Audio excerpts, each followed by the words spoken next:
Workshops program has been supporting events in California for the last 25 years, as Elliot mentioned. And what the program does is it helps to pay fees to writers who give public readings or teach creative writing workshops in the community. I've brought together today this group of wonderful panelists, many of whom have received support from our Readings and Workshops program. Combined, they do everything from writing, publishing, and teaching to arts organizing, event planning, and book distribution. City Lights Bookstore was co-founded by the poet and artist Lawrence Ferlinghetti in 1953. And then we went on to publish a book called Howl by a guy named Allen Ginsberg, and that really put us on the map. So I imagine in this crowd, there's probably no one who hasn't at least heard of City Lights or been there many times and sort of have a fond relationship with it. But I mean, I think for all of us, when you first go there, it is this space. It's a safe space. It's a place where progressive political voices, authors by books of that nature are found. I think it's a place of inspiration. It could be also a little daunting and intimidating because we carry so many great books. I'm the Deputy Director of Small Press Distribution. SPD was founded in 1969 by Jack Shoemaker, and Peter Howard sadly died a while ago and is left behind a legacy of being the most irascible bookseller maybe ever, and that's actually a pretty big thing to be able to say about a bookseller. Our mission is to really to allow small independent publishers to access to the national market.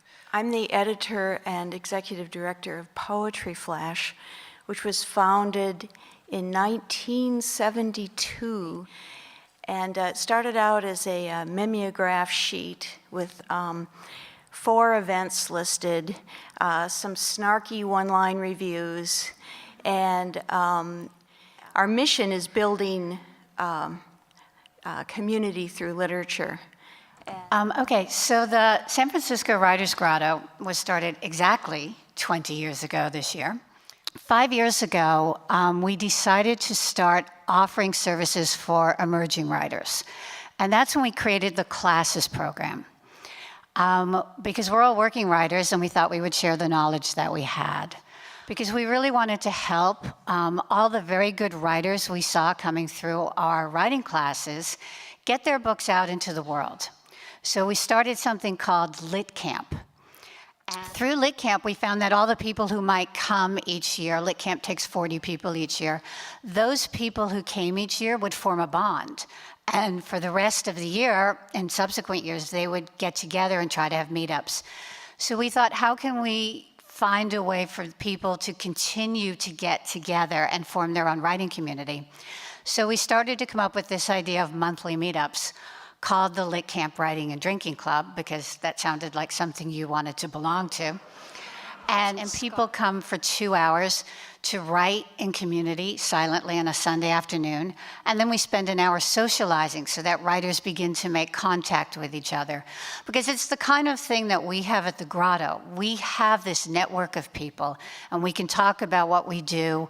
We can talk about how difficult it is. We can share it, because there's a thing that I think we understand as writers about what we do that kind of cuts across gender and age and ethnicity that other people don't get. And so we sort of need those bonds. Reading and writing about other people's writing is a great way to get your name out there, do something altruistic for your community, connect. You will never be sorry that you did it. You will never be sorry. In my many years living in the Bay Area, I can't even remember how many of them there are. It is one of the most active literary communities on the planet.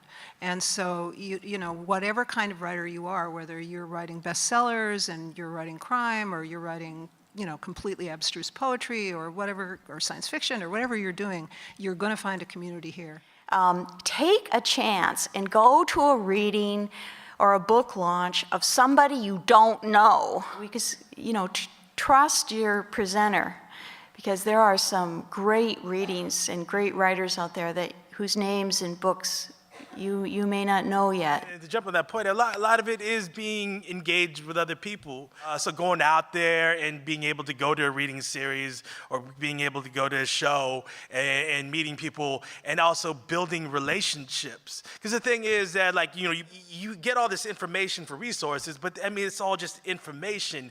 But then you see, if you build relationships with people and it's like that person goes and applies for this thing over here and gets it, then it helps to empower you to say, like, well, I know this guy, I know this woman, I think I could do that. I always tell my students that you get to be a writer and you get to do your work and you get to work really hard, and then you've got to do something else. Because if you just show up and you're like, I'm a writer and I'm all about my work, that's a little bit boring. But if you're like, I'm a writer and I'm all about my work, and by the way, I run this series, then you got something to talk about. I'll tell you this, writing is isolating.